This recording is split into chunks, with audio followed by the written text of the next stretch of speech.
Jake Morrison stepped off the transport ship and looked around at the most amazing sight he had ever seen. Harmony Prime Station stretched out in all directions, its metal corridors gleaming under bright lights.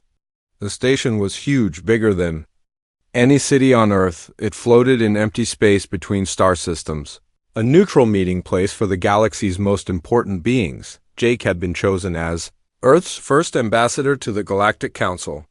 After years of watching from the shadows, humanity had finally been invited to join the 47 species that made up the Council. Jake was nervous but excited. This was the chance Earth had been waiting for. As he walked through the station's main corridor, Jake saw creatures he had only read about in reports.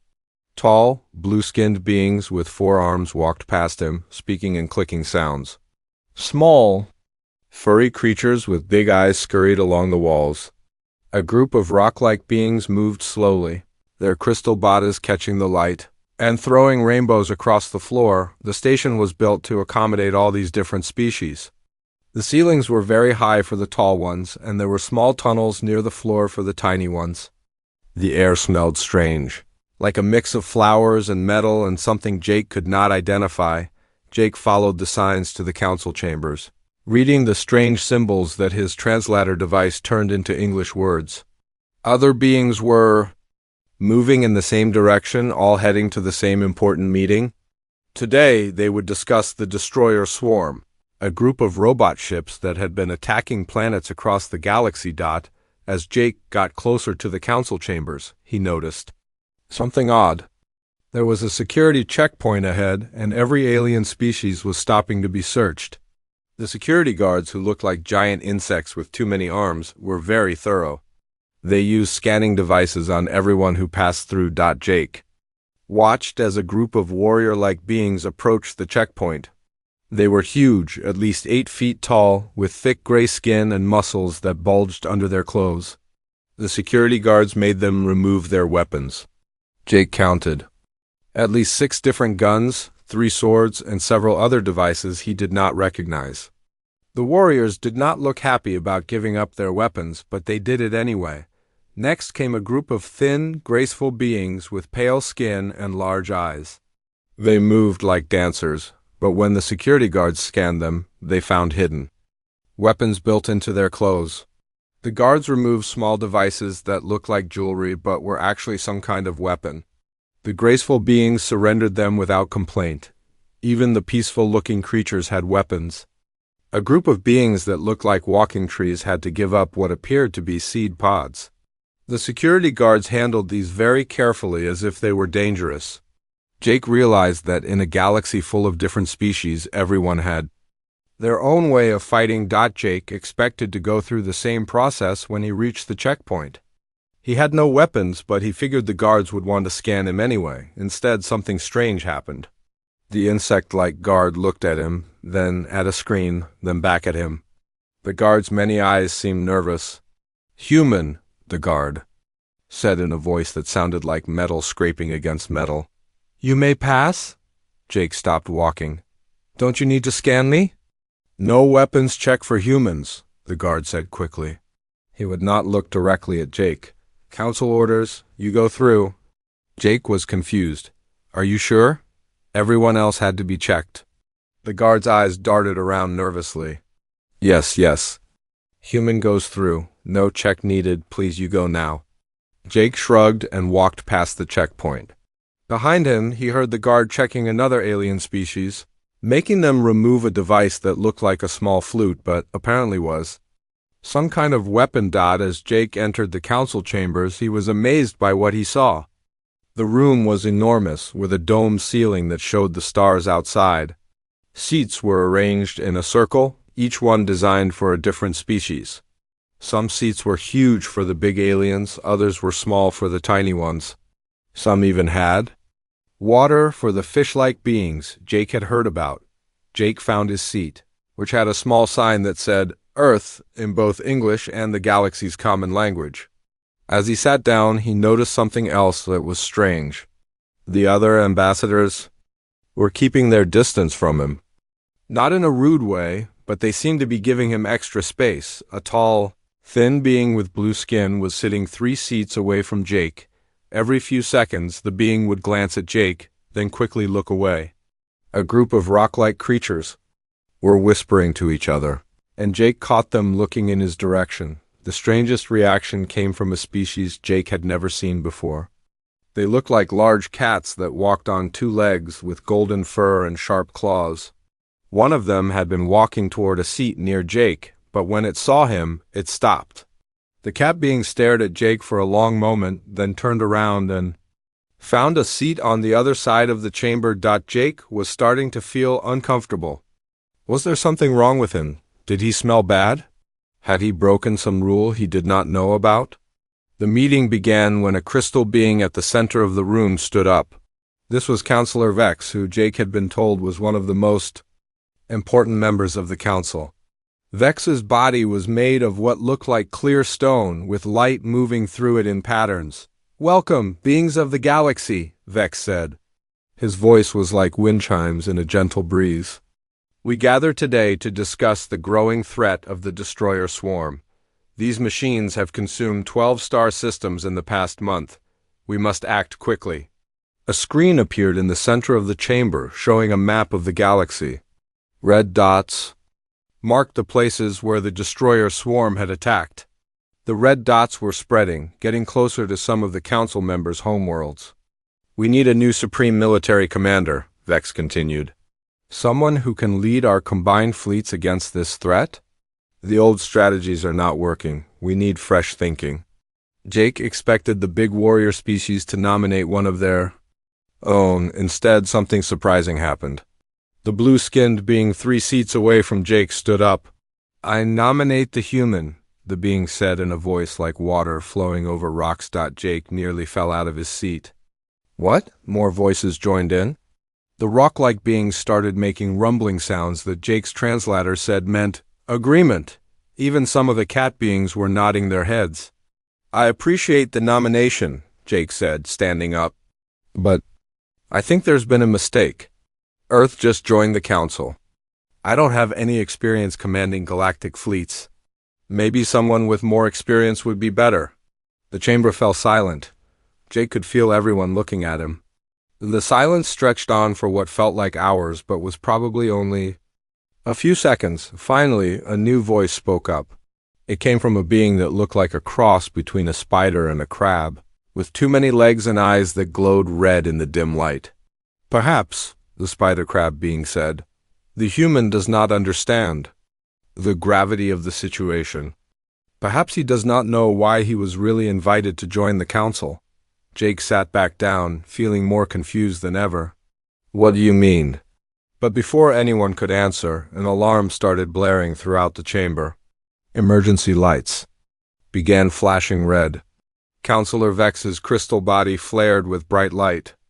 "Attention all council members," a voice announced over the station speakers.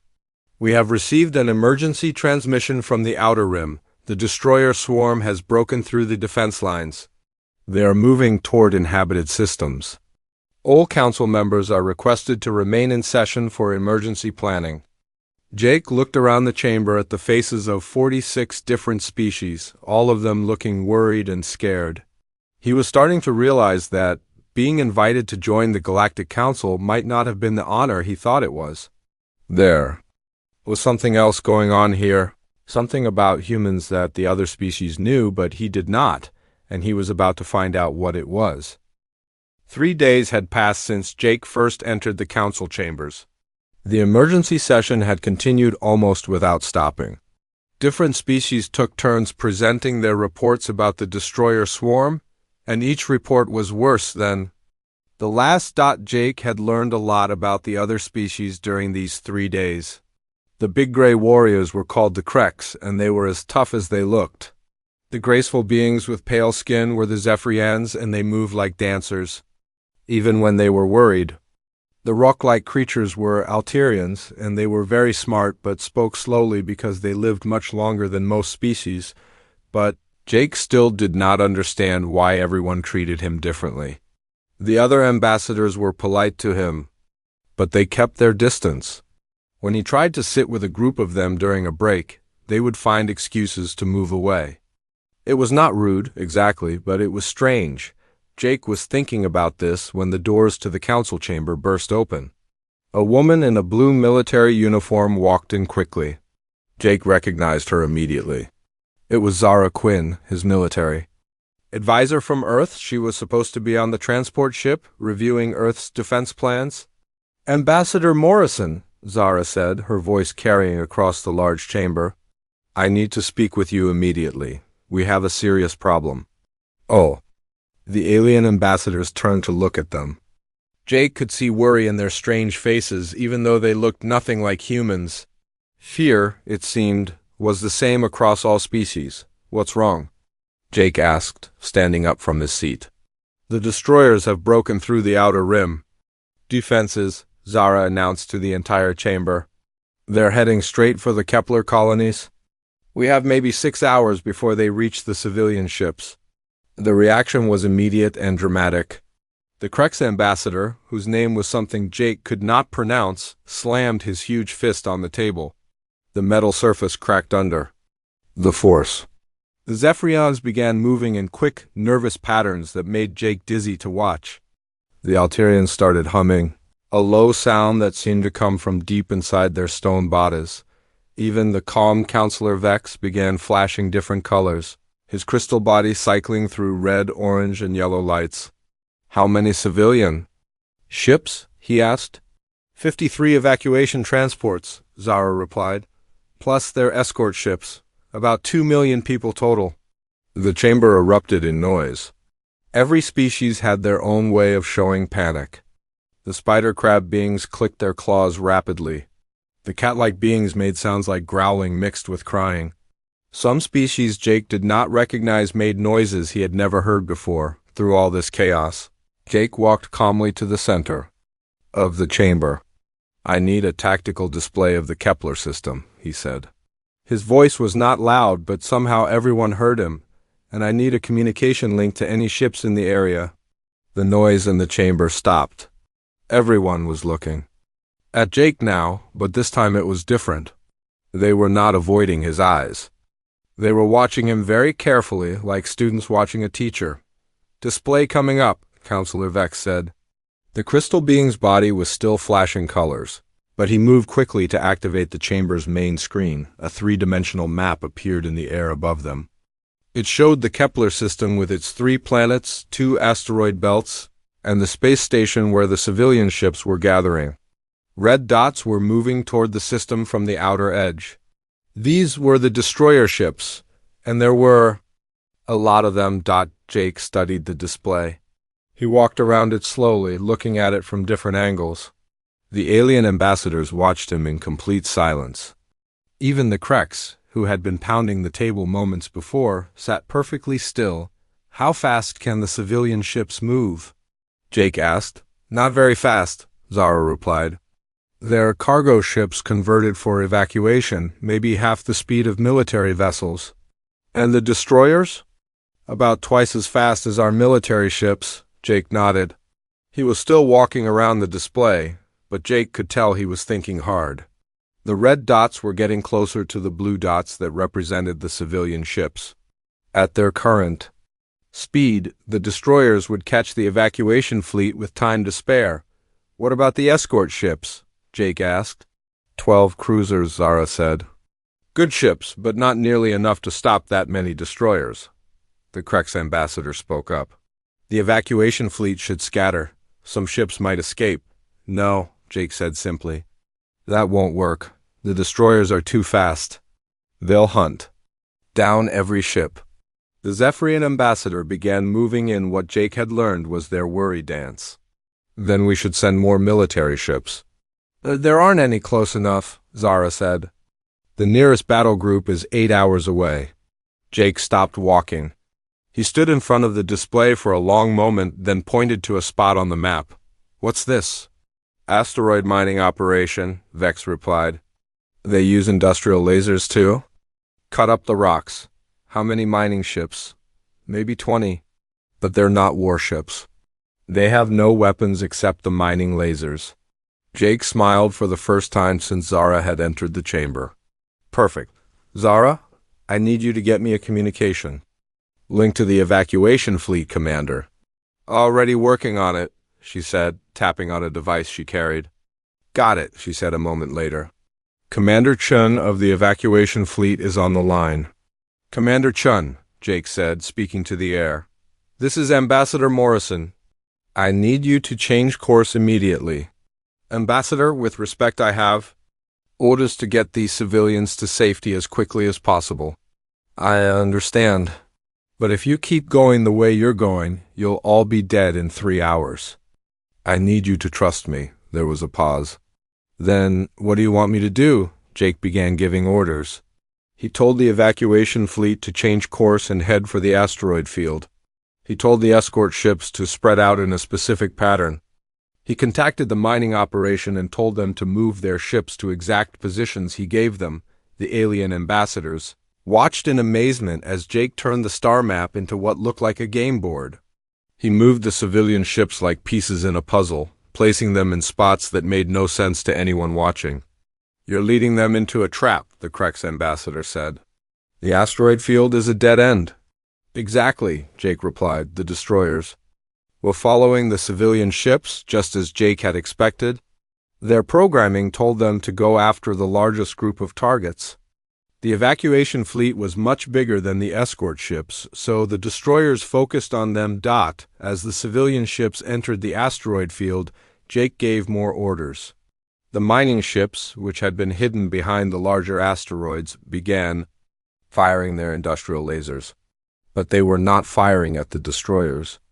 They were firing at the asteroids themselves. The lasers cut through the space rocks like hot knives through butter.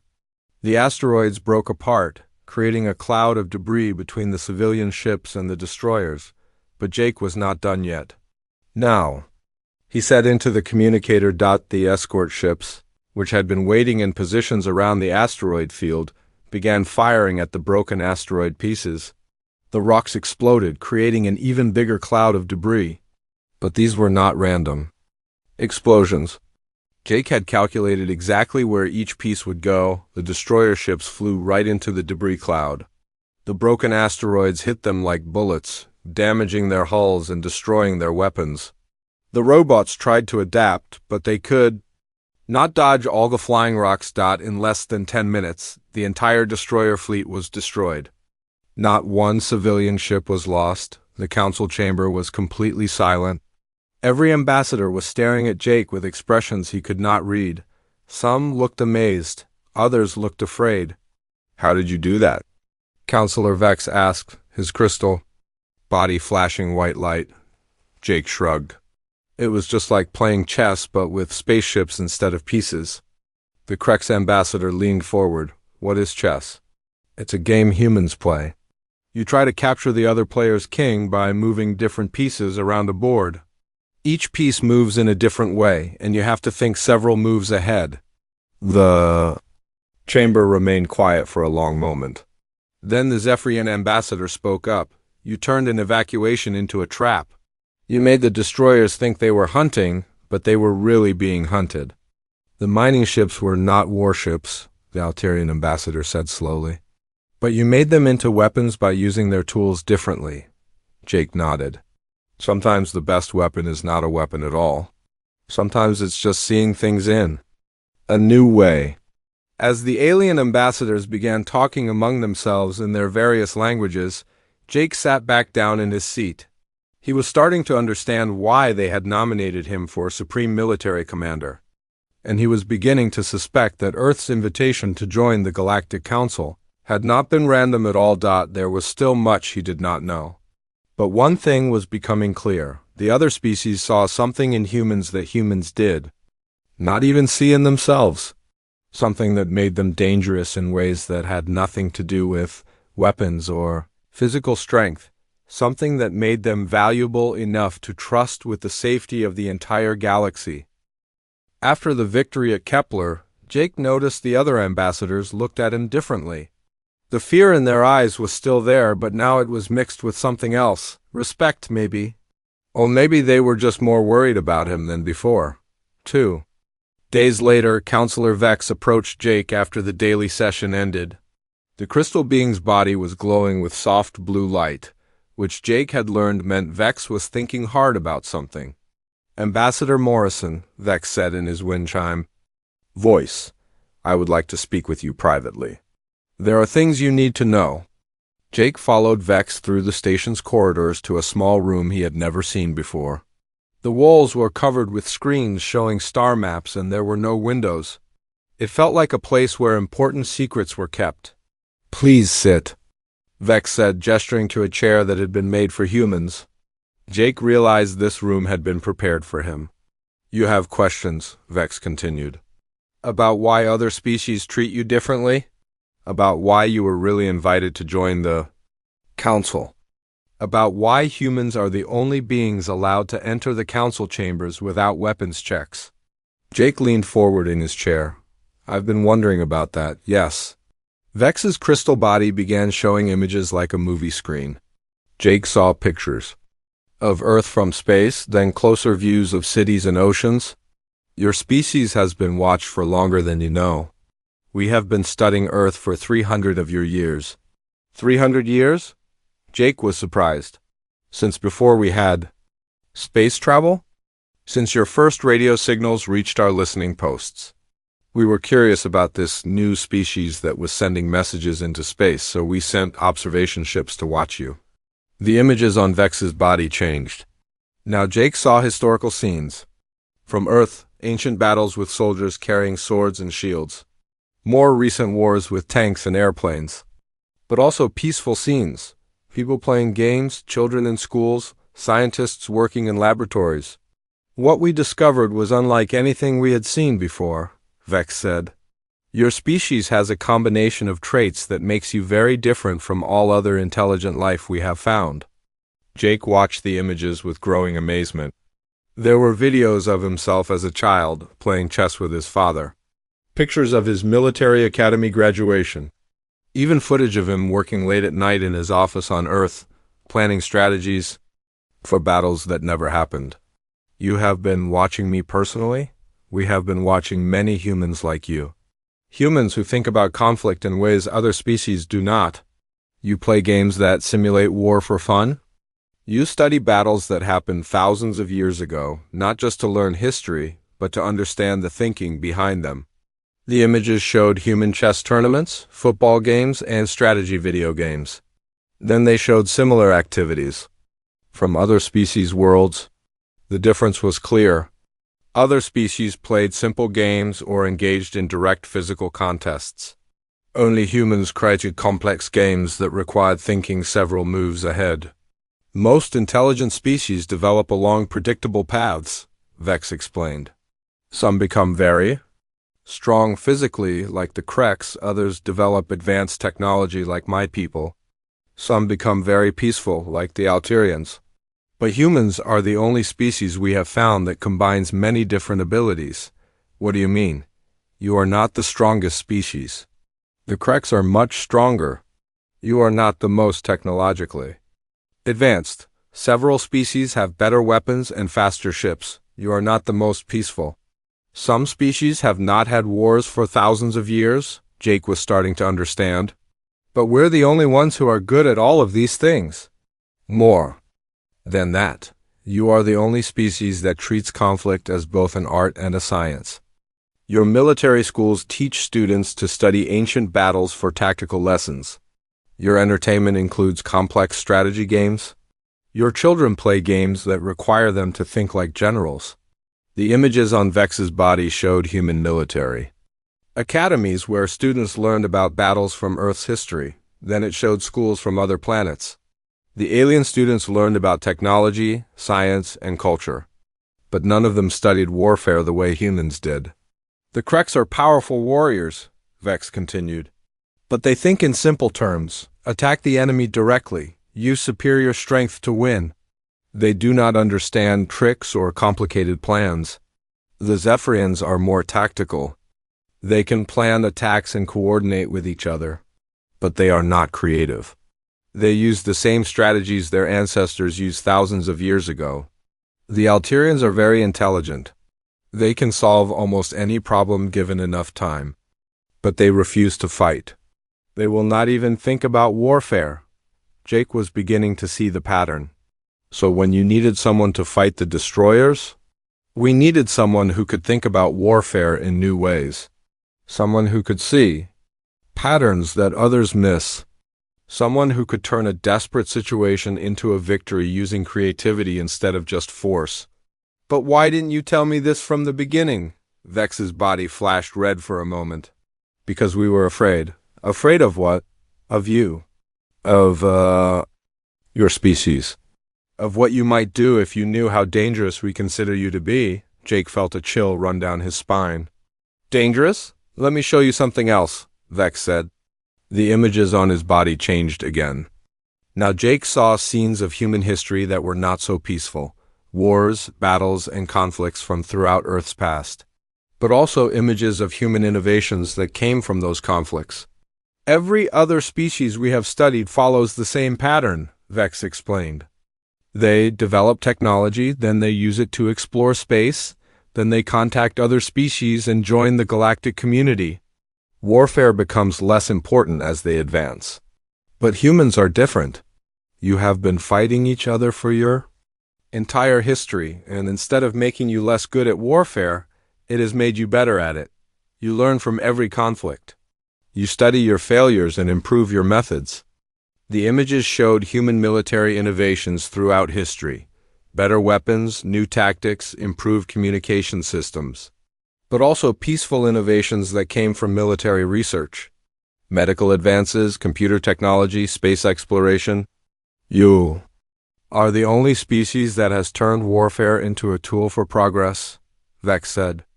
Every other species either becomes peaceful or destroys itself. Humans have found a third path. What does this have to do with the weapons policy? We tried restricting other species when they first joined the Council. We took away their weapons and limited their military activities. This worked well for most species. But when we studied humans, we realized that restrictions would not work the same way. Why not? Because humans become more dangerous when they are restricted, not less. Your species has a saying, necessity is the mother of invention. When you cannot use your preferred methods, you find new methods. When you cannot use your preferred weapons, you make new weapons out of whatever is available.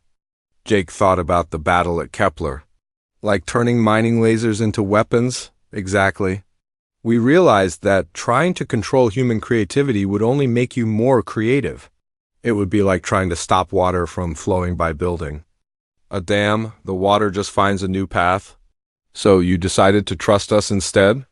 We decided it was safer to trust your judgment than to force you to work around our rules. But this decision was not made lightly. We debated it for decades. Jake stood up and walked to one of the screens showing star maps. What changed your minds?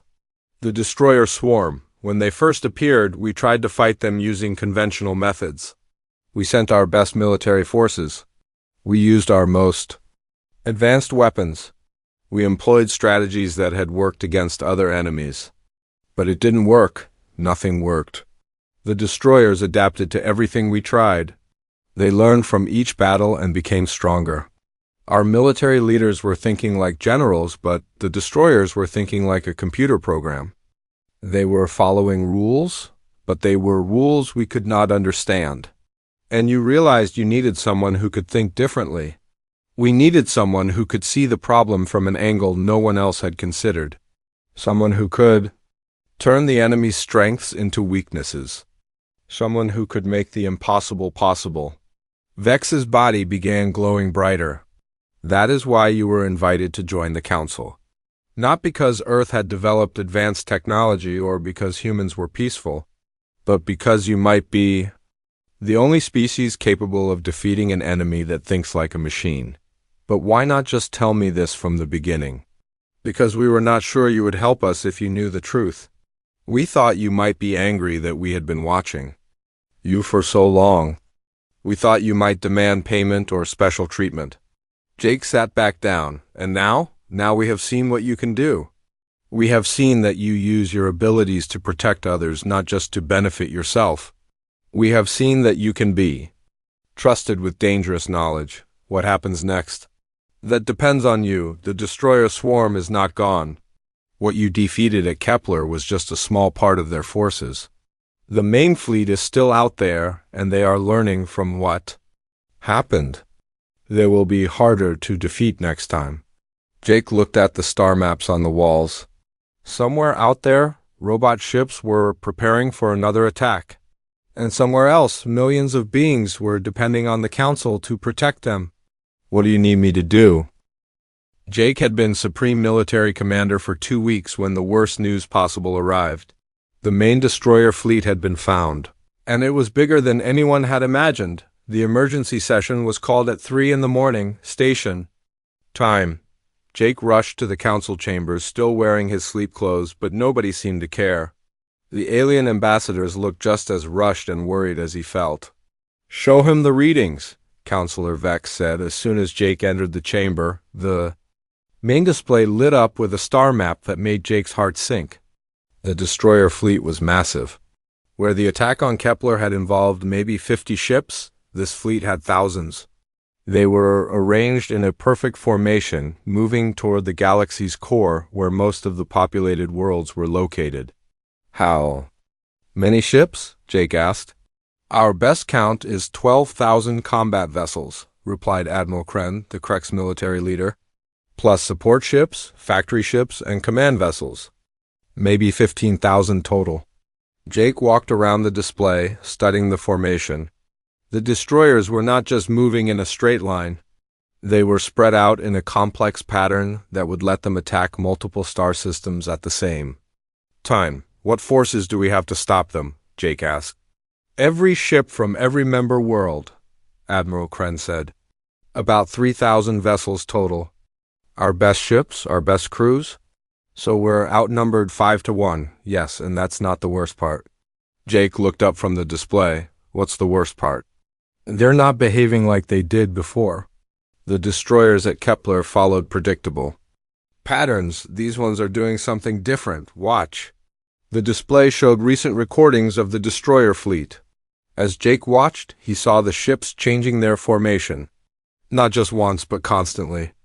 They moved like a living thing, flowing and shifting as they traveled through space. They're learning, Jake said quietly. We think so. Every time one of our scout ships gets close enough to observe them, they change their pattern. They're adapting to our surveillance methods.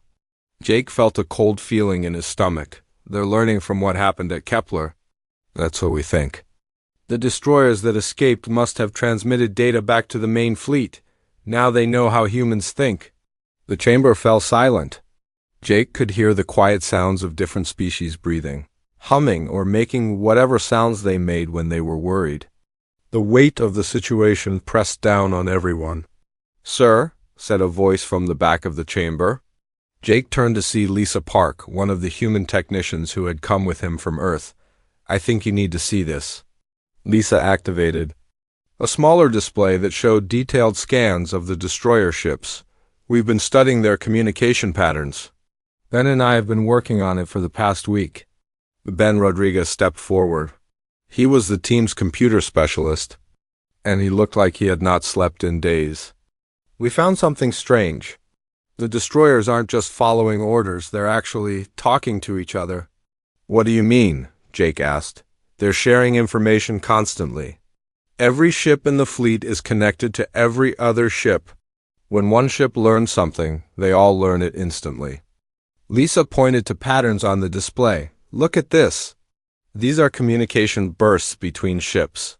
They're not just sharing tactical data, they're sharing everything.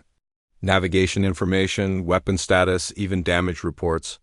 Jake studied the patterns. They're thinking as one mind. Exactly.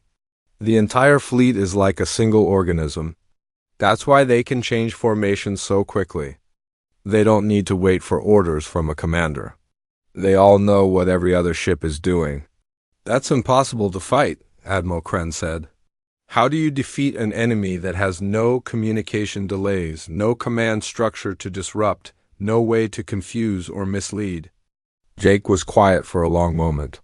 He walked around the display again, but this time he was not looking at the ships. He was looking at the communication patterns Lisa and Ben had discovered. Actually, Jake said slowly, I think I know how to beat them. Every being in the chamber turned to look at him. Jake could see hope and fear mixed together in their strange faces. The fact that they're all connected isn't just a strength, Jake continued.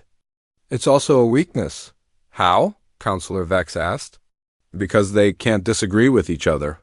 Every ship has to accept whatever information the others share. They can't question it or think about it differently. They just accept it as true. Jake was getting excited now. Ben, can you show me exactly how their communication system works? Ben activated another display. It showed a complex network of lines connecting all the destroyer ships. It's like a web. Every ship is connected to several others, and those ships are connected to others. Information flows through the entire network in seconds. What happens if you feed false information into the network? It would spread to every ship instantly. But how would you do that? We'd have to get close enough to connect to their system. No, Jake said. We don't need to connect to their system. We need to make them connect to ours. Lisa looked confused. I don't understand. The destroyers adapt to everything they encounter, right? They learn from every battle, every new weapon, every new tactic. Yes. So what if we give them something to learn from? Something that looks like valuable information but is actually a trap? Jake moved to the center of the chamber and began talking faster. We can't defeat them with superior numbers or better weapons, but we can defeat them with superior information. We can trick them into destroying themselves. How? Admiral Kren asked. We surrender. The chamber erupted in noise. Every species began making sounds of shock and anger. The Kreks pounded their fists. The Zephyrians flew around in agitated circles. Even the calm Alterians began humming in distress. Wait, Jake said, holding up his hands. Listen to me. We don't really surrender. We fake a surrender.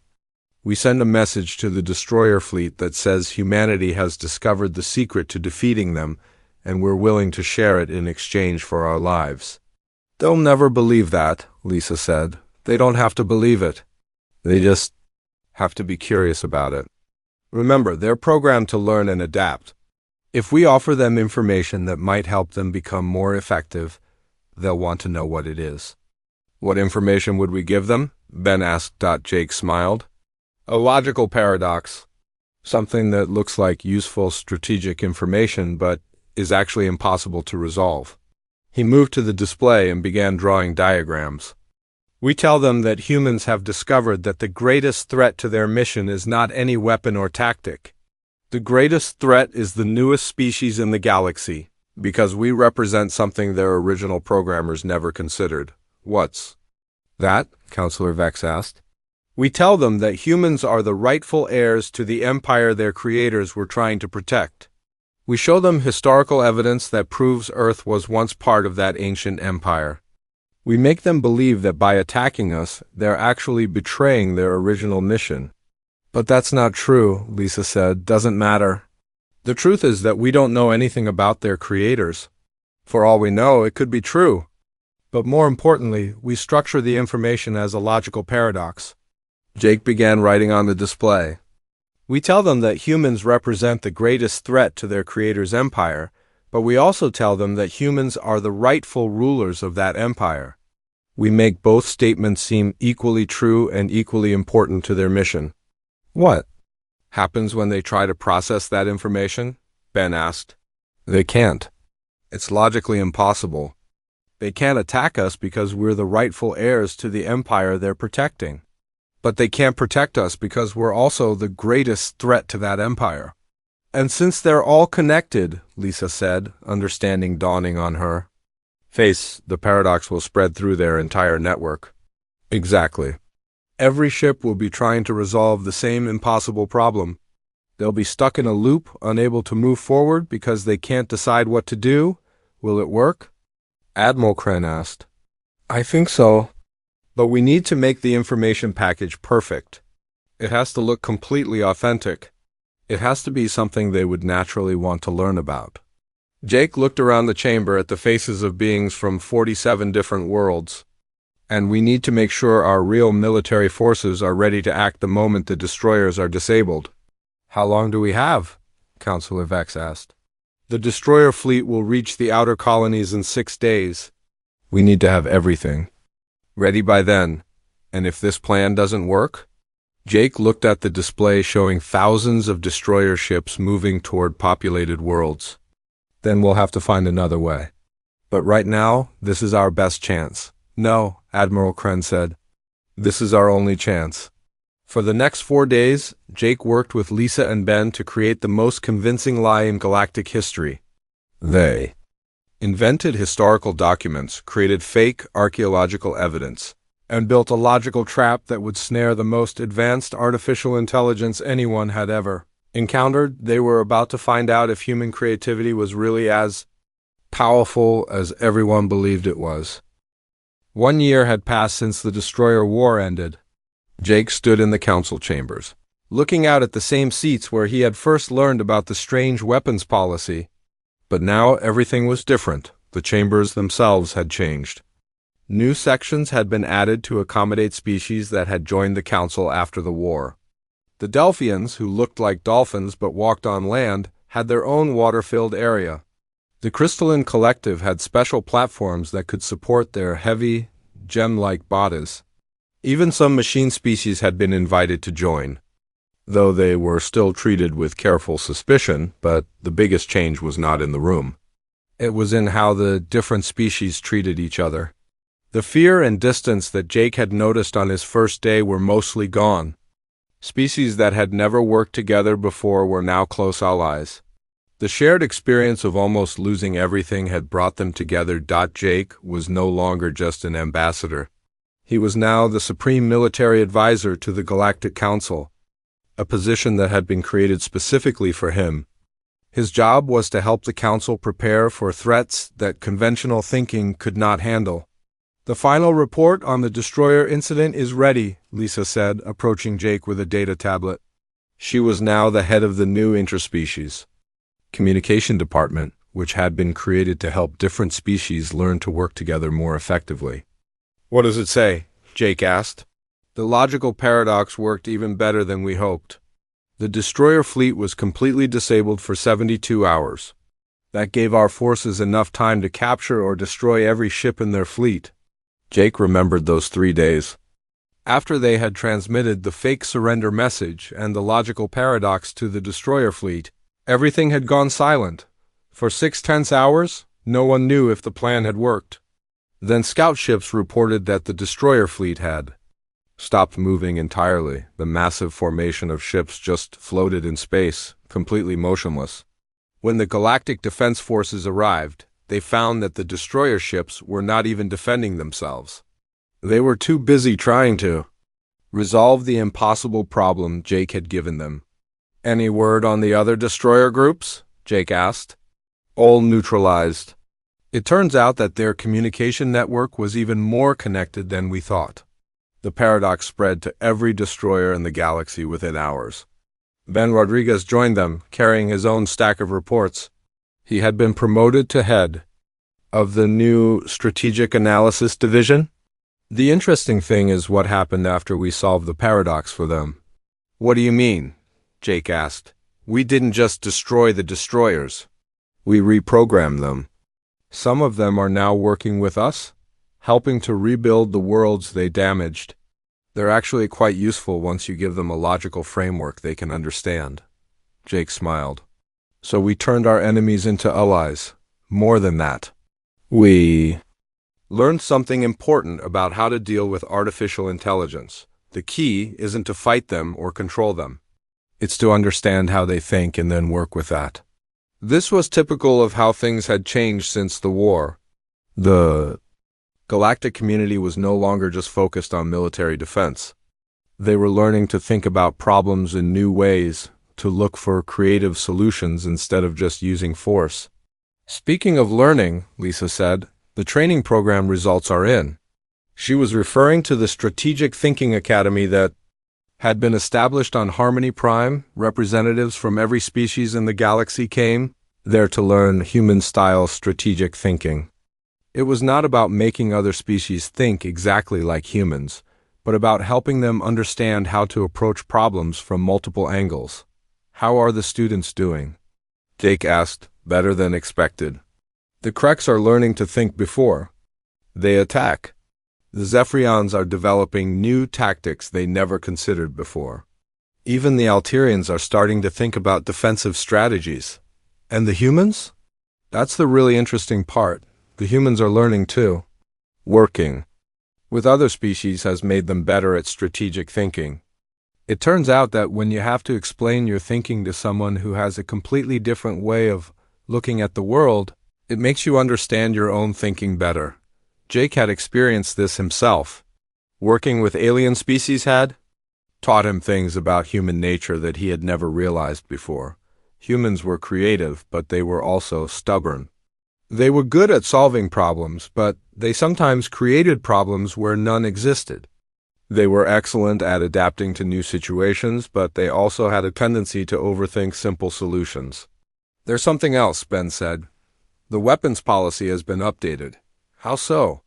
"It's been expanded. The Council has officially recognized that the most dangerous weapons are not guns or bombs or even planet-destroying devices. The most dangerous weapons are ideas and the ability to think creatively." Ben pulled up a document on his tablet. "The new policy states that beings who demonstrate advanced strategic thinking capabilities are considered to be armed at all times, regardless of what physical objects they carry." "So it's not just humans anymore?" Jake asked. "No, 3 other species have been granted the same status. The Delphians, who we've been working with closely, have developed their own version of strategic thinking. The Vorthan Collective has learned to apply logical analysis in creative ways. And believe it or not, some of the reprogrammed destroyers have been classified as strategic thinkers." Jake laughed. "So we're teaching the galaxy to think like us. And in return, we're learning to think like them." "Exactly. The galaxy is becoming smarter, not just stronger." The 3 humans walked to the center of the chamber, where Jake would soon address the full council. Today marked the first anniversary of the Destroyer War's end, and it was also the day when the new galactic defense policies would be officially adopted. "Are you ready for this?" Lisa asked. Jake looked around the chamber at the seats representing dozens of different species. In a few hours, those seats would be filled with beings who had learned to trust each other in ways that had never been possible before. "I think so, but I'm still amazed that we got here." "Why?" Ben asked. "A year ago, I walked into this room as a confused ambassador who didn't understand why everyone was treating me strangely. Now I'm supposed to be the person who helps an entire galaxy learn to think creatively." "You're not supposed to be that person," Lisa said. "You are that person. The question is whether you're ready to teach others to be that person too." Jake thought about this. When he had first arrived on Harmony Prime, he had been the only human in the council chambers. Now there were dozens of humans working throughout the station and hundreds more throughout the galaxy. But more importantly, there were thousands of non-humans who had learned to think in ways that would have been impossible for their species just a year ago. "The thing is," Jake said, "I don't think we're teaching them to think like humans. I think we're teaching them to think like themselves, but better." "What do you mean?" "Every species has their own strengths. The Kreks are incredibly determined. The Zephyrians are excellent at working together. The Alterians are patient and thorough. We're not trying to change those traits. We're just helping them apply those traits in more creative ways." "And what about humans?" Ben asked. "What are we learning?" Jake smiled. "We're learning that being dangerous isn't the same as being destructive. We're learning that the best way to use our creativity is to help others discover their own creativity." The chamber doors opened and the first ambassadors began entering for the anniversary session. Jake watched as beings from across the galaxy took their seats. Some of them had been his enemies a year ago. Others had been strangers.